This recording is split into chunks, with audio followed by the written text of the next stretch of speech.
Good afternoon and welcome to Amplify with Mohammad. This is a podcast about what we can do better to listen to our community and to amplify voices that aren't heard, voices that are silenced or that have been silenced.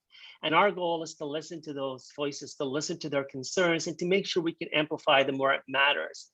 And hopefully where it matters at our nation's capital so that we can listen to what our community is saying and do things that are different and try to do things that are better for our community and for everyone in general. And that's why I've invited various guests on this podcast so that I can learn, I can listen, and I can hear those concerns. So right now I'm your Liberal candidate for London-Fanshawe, and my aspiration is to become your member of parliament so I can take those concerns to the table where decisions are being made and make sure that we're holding the government accountable. So today I have the honor and the pleasure of welcoming Maggie Chen. Welcome to my podcast, Maggie.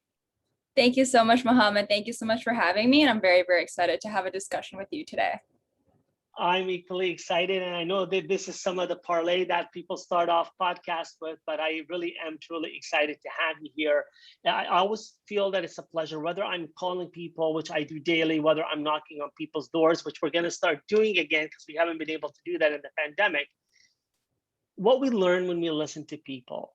You know, I was telling you before we got on camera here that I'm an emotional intelligence consultant. So what I do is I work with people on leadership. And I have something called the 4Ds and the 4Ls, and it's how we can increase our awareness of ourselves and our awareness of others. And when it comes to increasing our emotional intelligence by increasing our awareness of others, I start with the 4Ls, and they are, you listen. When you listen, you inevitably learn. You learn about what matters to people. You learn about their concerns. You like about their likes and dislikes, about their motivators and their stressors. When you learn about people, it's our human nature to start caring and to behave compassionately. So we love, right? And so when we learn, when we listen, we learn, we love. And when we get to that state of true awareness of others, then we start to lead. And we not only lead ourselves, but we create an environment where we are leading others. So the 4Ls, whether you're working in a board, in a workplace, a corporate workspace, in a boardroom, whether you're knocking on somebody's door or talking on the phone, whether you're having a conversation with your significant other or your child or your best friend, it's important to be aware of what makes them tick and what ticks them off. And the 4Ls really work. And so, I'd like for us today, Maggie, I'm going to introduce who you are and why our conversation is so relevant today. We're going to talk about education, and I'd love to bring in how these 4Ls, how, learning to listen and learn, and learning to love and to lead people and to create environments where people feel empowered is so important to you. But before we go there, and before I ask you to start weighing in, and yet, trust me, I will let you do most of the talking. I think it's important for people to know who Maggie is. So first of all, once again, welcome and thank you. And Maggie, you describe yourself as a huge advocate for equal opportunity and access to quality education. You've been building your own initiatives since 15. Good for you and congratulations. Most people at 15 are playing video games. You're actually talking to people across the world, traveling between Asia and North America, being involved in conversations in think tanks, as you described it, talking with ministries and government officials and renowned leaders in education. And you did this to propose recommendations for curriculum changes in Chinese rural schools. Now, most people in their teens aren't sitting in their homes thinking, I'm going to talk to these influential people who are making decisions and help them make changes to choose schools in rural China, right? But you were part of you co-published a 274-page dual government certified bilingual curriculum, tripling literacy rates in 3 regions. Amazing, congratulations. Dual government certified founder, and now you're CEO of LEAP Canada, a not-for-profit organization dedicated to helping Canadians and high school students transition successfully to post-secondary. And that's why when somebody recommended that I speak with you today, I couldn't say no. So while you're jet setting between London and Vancouver, 2 of my favorite places, you are a student at the Ivey Business School at Western Ontario. You're focusing on social impact and consulting, and you're currently an intern with Deloitte Canada. So Maggie, I applaud you and I celebrate you for the great things that you're doing, because you're a youth, You're someone who's representing our women leaders in the world. You have a voice. You're using that voice to amplify the concerns of others. And I'm grateful that you'll be using that voice today to help me learn what we need to do better to help students and youth where education matters. So welcome to the podcast. Thank you so much, Mohammad, for the introduction. And yes, I would be really, really glad and really happy to share my thoughts on why education is so important and so relevant in today's society, for sure. Well, how did you get here? I talk about this youth who isn't playing video games, isn't doing things most teenagers are doing, but you're thinking about others and their education. What sparked that?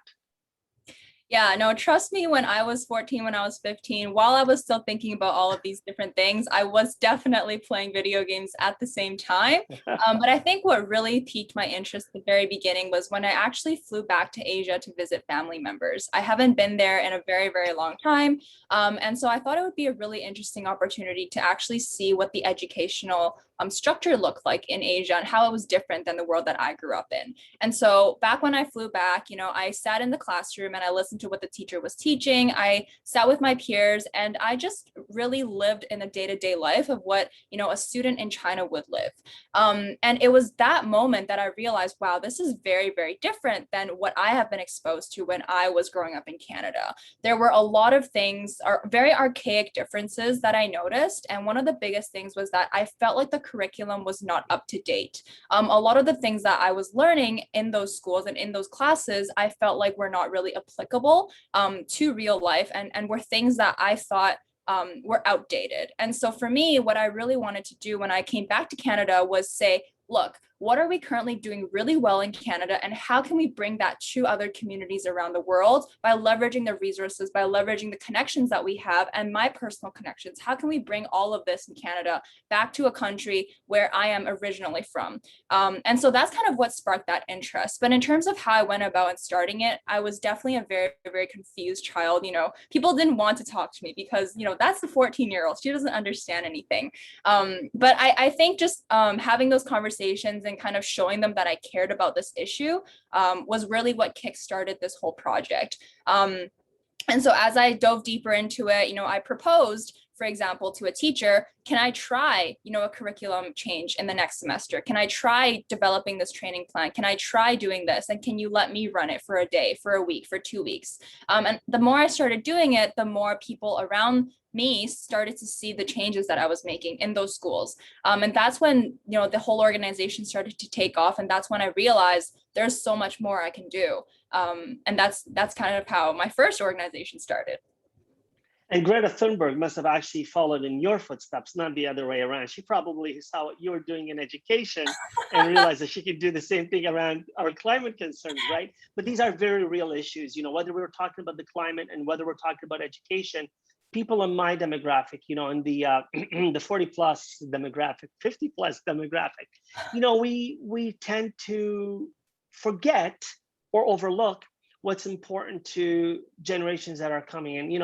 A fallacy that we use often is, oh, our children are the future. No, our children are living with us today, and what we do or don't do, our lack of concern or our lack of action is impacting the quality of how they live today and certainly how they're going to live later. So I think it's really important that we listen to the 14-year-olds, that we're listening to the 4-year-old, because we can certainly learn from everyone, right?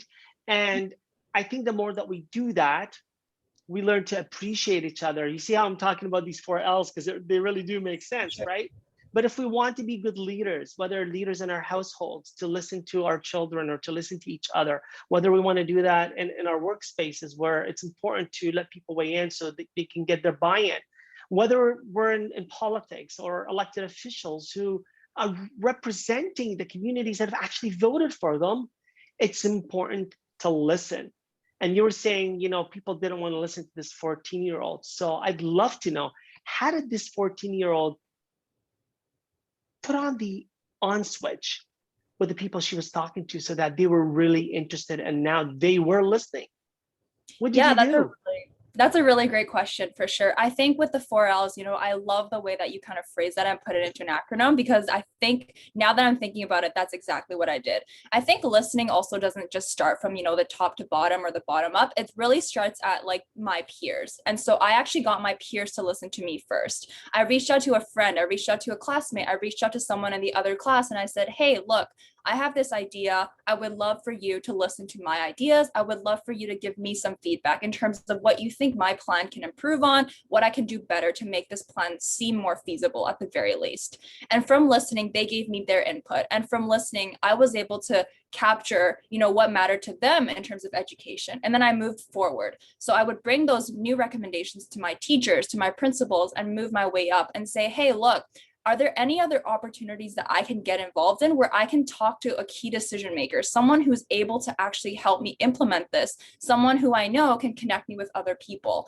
And so I actually joined the youth council in my local community at the time. And, every single week or every single month, I got to talk about the issues that mattered to me. And that was education. I talked about how I noticed that we could do so much more, not just within the local community, but on a global scale, and how we could use our resources to help other nations and help other communities. And on that youth council, I knew that the city council was listening to me as a 14-year-old because they created that space for me to talk about these issues that mattered to me. And I think that's how I started to gain rapport in the projects that I cared about. And that's how I started building connections with people that I knew were able to help me and give me advice. Amazing, amazing. As a father, I'm inspired listening to you. And, I have teenage children. And, again, as a father, I want my children to just shine and do the best that they can. And I also recognize that they need to go through that space on their own and learn, right? But as a father, I'll do anything that I can to push them along. I know it's not easy. And I'd like to ask you, because when you speak about it, it sounds so invigorating, so exciting. And, was it always that way? Was it always easy and invigorating? Or were there times when you felt like, why am I doing this? This is really difficult. That's definitely happened to me many, many times. I remember the first time I wanted to plan a trip back to Asia. It was a 2-week teaching trip in the summer of 2017, and I got a couple of peers who were very, very interested in coming with me on that teaching trip. And one of the things, as a parent, when you're sending your kid to a country that you've never been before, is obviously the safety concern, right? I had parents come after me and say, okay, so what happens if my kid, something happens to them when they're in Asia, when this and that happens, right? And I had to be the one saying, look, I have it all under control. These are the mitigations and these are the things that I'm going to do to make sure that I'll be able to get your child home safely. And I'll also make sure that they have, the safety measures and everything in place to make sure that they'll get home safe. I had to be the one, reaching out to lawyers and drafting up legal contracts, getting people to sign things. It was a huge learning experience. And I definitely got a lot of pushback at the very beginning. And then I think the second time I also got a lot of pushback when I almost wanted to give up actually was when, we wanted to get a sponsorship from an airline to sponsor our trip back to Asia because the airplane tickets are quite expensive. And so I actually drafted up a proposal to the China Airlines. And I said, hey, look, this is something that we're really wanting to do in a local community. And as, China Airlines, we would love for you to sponsor us. And they said, you know what, look, like, we don't have the time to talk to a 14-year-old. Like, we don't really care what you're doing. We have a lot, of other things on our plate, which I completely understand, right? But that was the moment that we realized, okay, maybe this trip is not going to happen because we can't take 20 people on the plane with us because not everybody's able to afford it. But I said, hey, you know what? Like, I really want this to happen. I'm not going to give up that easily. And what I'm going to do is I'm going to reach out to the schools that have already impacted and get them to send me photos, get them to send me letters, get them to send me testimonials of things that people have said about the work that we've been doing, and really show the airlines that we are trying to make change in their community and how that aligns with their goals. Because every single corporation has, a CSR initiative. They also want to show their customers that they care about the communities that, they're working for or that they're serving. And so I think that was when I realized that in any situation, you really have to listen, right? You really have to take a step back and align your goals with another organization's goals, and how, your goals and everything, just how that all comes together. And I think after those two things was when I realized, you know what, like, everything is figure outable, everything is doable as long as you just take a step back, listen, think about it, and then, act upon it. Yeah. I love it. Figure outable. I'm learning a new word. See, and I'm going to use it now. Do I have to give credit back to you? I love it. I have to ask. So, did the airline help? Yes, they did. They ended up helping You're us. So they kidding. said, no, I'm not even kidding. They said, hey, look, I love Amazing. it. Here, let's give you a sponsorship. Let's take you back to China. Amazing. That confidence, that level of confidence, that drive, that relentless, I'm not going to give up. I know what that feels like. I'm going to put politics aside here, right? This isn't a plug for what I want to do, but in my life, I've always wanted to do something, and it's easy to do things for yourself because you see the payoff, and it's so immediate, right? Hey, it's about me, right? But when you're trying to do something for others, it's harder. It takes a lot more work. You're not going to be in a situation where everybody agrees with you, and they don't have to, but it's finding those commonalities. It's finding a space where you're listening, you're engaging, you're letting people weigh in, and you're learning from them because maybe you don't have it right, and you got to recalibrate, you got to reframe, you got to go back and think, okay, they're not going to give us the sponsorship. How do I make this agreeable to them? How can we make sure that it's go affordable? Is that what it was? Is that what the right? Exactly. Exactly. So, and what I love about it here is this is the reality of, things that we're facing here in Canada, whether it's around education or climate or other matters, is, we have people with different points of view, and we're not always going to agree, but can we look at our final goal? If the final goal is we want a safer environment, better standards, we want to address the climate crisis because there is one, right? We want to make sure that our communities are safer, more inclusive, so that you and I don't have to work hard because, well, yes, you and I are privileged, but we're part of a racialized minority, right? So how do we make sure that we're not getting branded and shut down and shut out? And then we also want to make sure that people have an opportunity, and it's about equity. People normally talk about equality. I like to talk about equity because we want equal opportunities, but we want equity in those opportunities. Men, women, different genders, different roles, they will have different source of opportunity, but it's making sure those opportunities are equitable for everyone. And when it comes to education, it's a non-negotiable. Definitely. As a father, as somebody who's paying a lot of money for their children's education, and I recognize, again, I'm privileged, some parents don't. By the way, full disclosure, my parents didn't have the money, and I had to live off OSAP and scholarships and bursaries, and I'm grateful to Canada for making that happen. So, and I recognize also in part of our conversation that education is really a provincial matter, but it takes coordination. It takes coordination between people who agree and disagree with you, different levels of government, so that we can look at and say, hey, how do we coordinate? How do we look at the final goal? The final outcome is we want our children to thrive.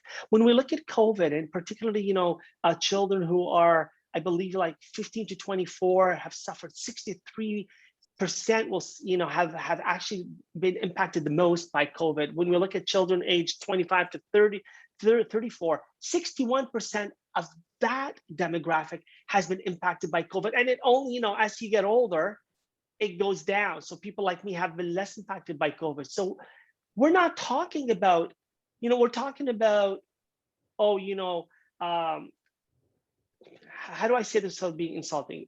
Full gratitude and respect to the essential workers at all levels who have actually braved their lives for you and I.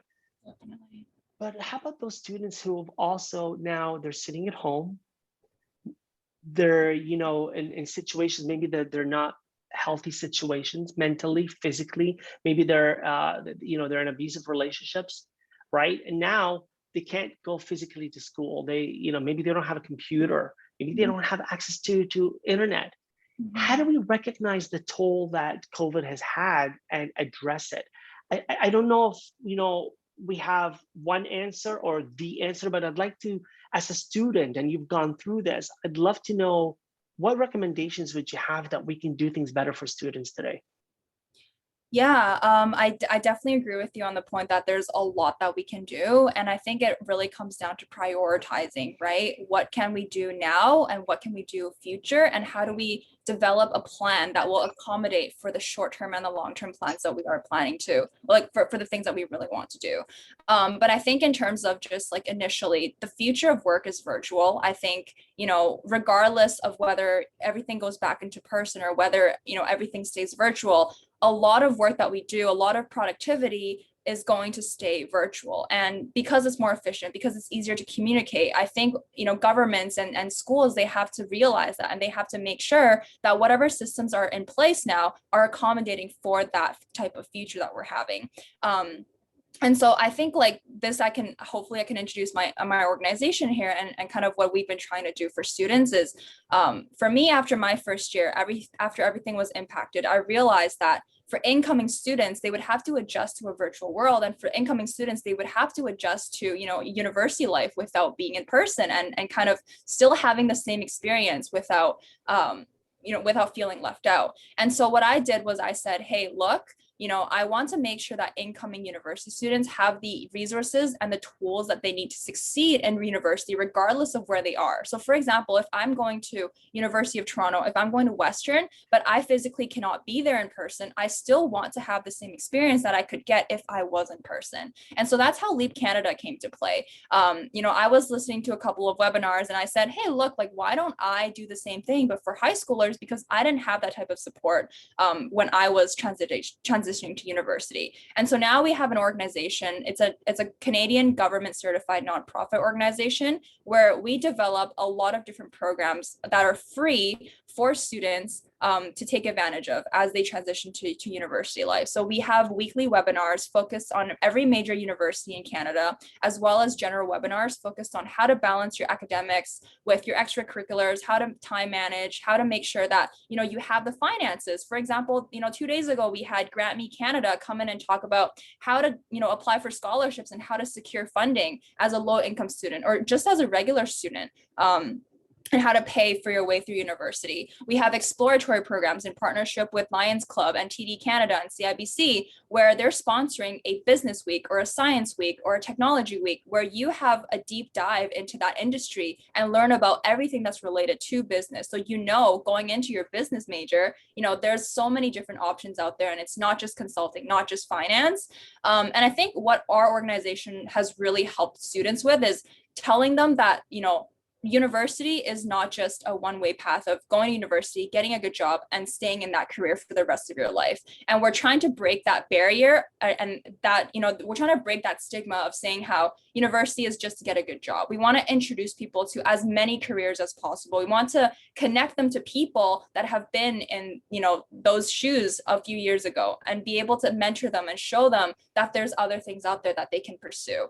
And I think, with the government aspect, I think what governments can do better is actually look to how they can work with local organizations such as ours, work with students who are passionate about education, and provide them with funding or grants to make them, make their organization even better, make it more accessible for different communities. How can the government on a local scale, on a regional scale, on a provincial scale, on a national scale, introduce this organization to all the schools across the nation? Because I think one of the goals for our organization or similar organizations is that we want to make sure that as many students get access to these resources as possible. And the only way we can do that is, building these connections with key decision makers like yourself, and like just people who are working in government, because they know who to talk to. They are the only ones who can actually say, let's make these changes to the curriculum, let's make these changes and implement them in schools. And that's the only way we as an organization can achieve our goals. And that's also how the government can achieve their goals of helping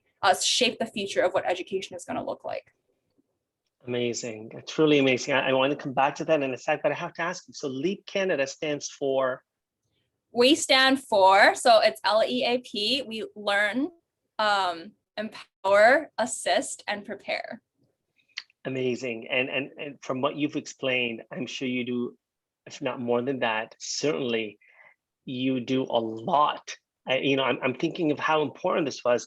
It feels like it was a long time ago, but no one told me what I needed to do to get ready. I remember just going into the prospective university and talking to their registrar, and they're telling me, well, are you going to come to pre-law, pre-med, or pre-biz? I'm like, neither, right? And I didn't know what I needed to do. My parents didn't speak English, and we were lower income, and so it was like, how do I get things done? Who's there to help me? And today's youth are dealing with, you know, a plethora of different issues, and not just COVID, right? They're dealing with the realities of stress and mental well-being and bullying and online and cyberbullying. And there's just so much that the youth of today have to deal with that maybe I didn't have to, right?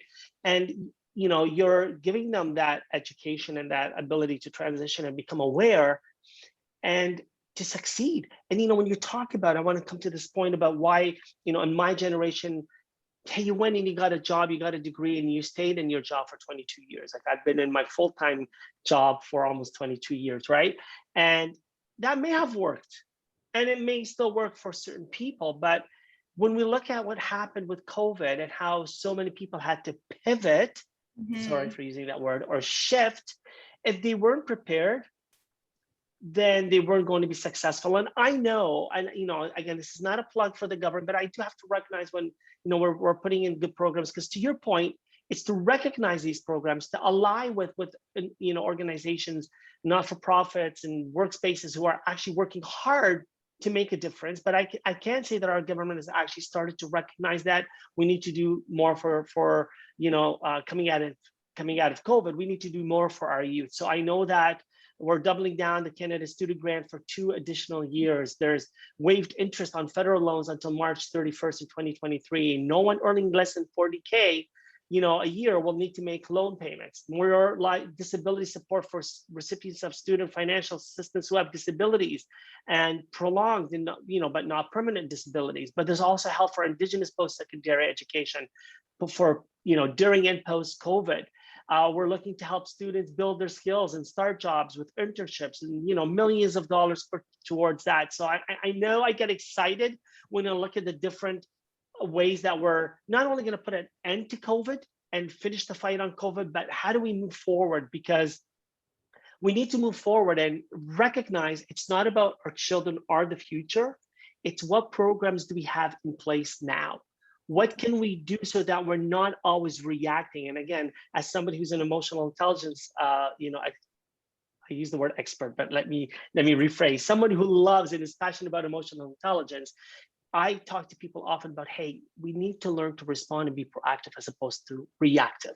So we all reacted when COVID hit. We didn't know what to do. And fortunately, the government, had our backs and put in programs that supported Canadians to get through, to get by, right? And when we look back and we have done it better, of course, when you react, you do the best that you can in the situation. But now looking forward to putting the fight on COVID, and with 50% of Ontarians today have been vaccinated, double vaccinated. And I believe we're at over 43% of Canadians now are double vaxxed, right? So we're well on our way to protecting everyone who wants a shot to be double vaccinated. But just getting a vaccination is not enough. We need now to look at how do we get vaccinated or put in, some sort of a remedy to protect us against not being able to make our student loan payments, not being able to figure out what school are we going to, not being able to shift or pivot because we don't have information available to us. So I have to ask you, because it sounds like you're working locally right now. So Leap Canada is focusing, is it across the country? Are you still within a particular geography? Tell me more about your, where are you? Definitely. Who are you helping? Sure. So Leave Canada, interestingly, actually started in the middle of a pandemic. We started last summer because of COVID, and we realized that in order to reach as many students and help as many students, we would run all virtually. So our team is completely virtual. We work across 6 different time zones, and all of our programs that we've been running have all been virtual sessions. So we try to reach as many people as we can across Canada, but I think our greatest reach right now is actually in Ontario and BC. However, we are starting international chapters in the coming future as well. And all of our programming has actually reached over 100,000 students in over 35 countries. So we are trying to reach more for sure. And I think I would encourage, any student that's interested in pursuing post-secondary education in Canada to check out Leap Canada as a resource for them. And I think something that governments can definitely do and focus on as well is, instead of, building in-house programs, maybe also look to outsourcing, for example, working with Leap Canada and getting them to come in, to do presentations for whatever in-house programs the governments are putting together. Because I think only will a collaboration and a partnership enhance what a successful, a future education system is going to look like.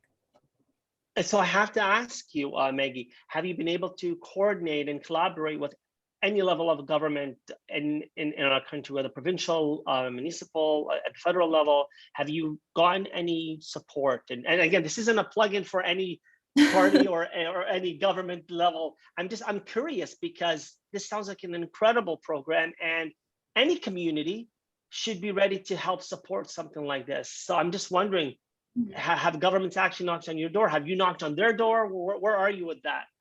Yeah, so we've actually had a bit of difficulty in trying to work with, education districts. I know, education is run on a provincial system. And so one of the things that we try to do is work directly with schools to try to get our programming into the school system through the PA announcements, through all of the different channels that parents as well as students are getting information.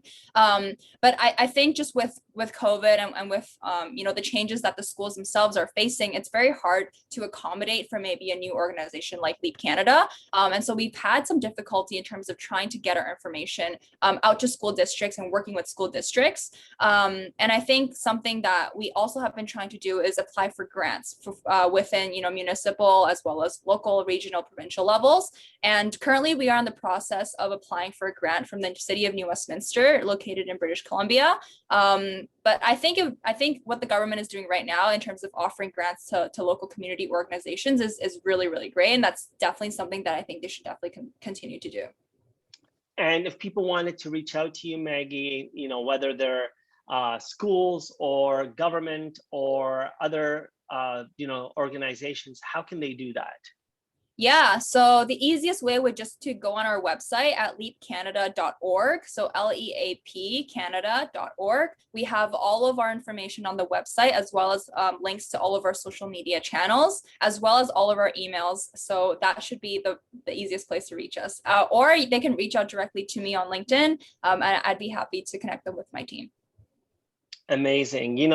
As an aspiring a politician, what I can say to you right now is this sounds like an incredibly uplifting program that, as a parent, I'm looking forward to making sure that my kids are going to connect with your programs and listen and learn, because there's an opportunity for them to become informed, right? And especially at a time when, to your point, we've gone virtual. But I hope anyone that's listening to this program is going to be inspired to reach out to you and just to be, to be curious about how they can ally with you and, figure out how they can help your program, because really helping your program and your organization is by default going to help out our students and our youth. And that's where we started with this conversation. It's what can we do better? How can we do things better? And I've learned a lot today. I've learned that, while it's important that our elected officials and various levels of government are listening and putting in programs and policies, that shouldn't stop the rest of us from going ahead and being inspired and doing the things that we do, whether we're calling airlines to, get sponsorships, or whether we're starting programs at the grassroots level. I think if we look at a reality that's post-COVID, it has to be one where it's more inclusive. And that means it represents everyone. It has to be one where we're prepared, because hopefully we don't have to deal with a fourth lockdown or another pandemic, but we should have something in place that we don't have to, we're creatures of habit, but also we're emotional and social creatures. So we shouldn't have to shut ourselves down and shut ourselves out. So somehow we have to think about how does life continue even in a remote world, right? Because this is a new reality for a lot of us. And then, we have to break with the systems that have built where we are today. So I recognize some systems actually are good and they got us to where we are, but I also recognize that there's a lot of broken systems. There's systemic racism, there's discrimination based on gender and based on your background and what the color of your skin. So we've got a lot of work to do in Canada and elsewhere, but I focus here on Canada. While we can look to our elected officials and our policies and our programs to make a difference, you can't legislate goodness in people's hearts. And so, we have to turn to each other and we have to say, what are you doing? What impact are you having on people? How are you making their life better? How are you listening? What are you learning? Definitely. And how are you expressing that opportunity to be compassionate and to love? And how are you empowering others to lead? And this is what gets me up every day is to think about how I can exercise those 4 L's and to be an agent of change for people so that we can do better, we can build back better, we can become better human beings. I don't want to go back to the old normal when people say, I want to go back to normal. No way. I don't want to, I don't even want a new normal because that supposes that we're building off something that was broken. We need a new reality. Definitely. Where we can all see ourselves reflected, where we can all thrive, where we all belong, and where we can be proud to say, this is my Canada. It's a more inclusive. It's a Canada where a 14-year-old can come up with a program where by the time she's 19, she's inspiring over 100,000 people in over 35 countries of how to learn about their education and to be prepared. And I thank you for the inspiration that you are to the community as a Canadian, as an immigrant Canadian.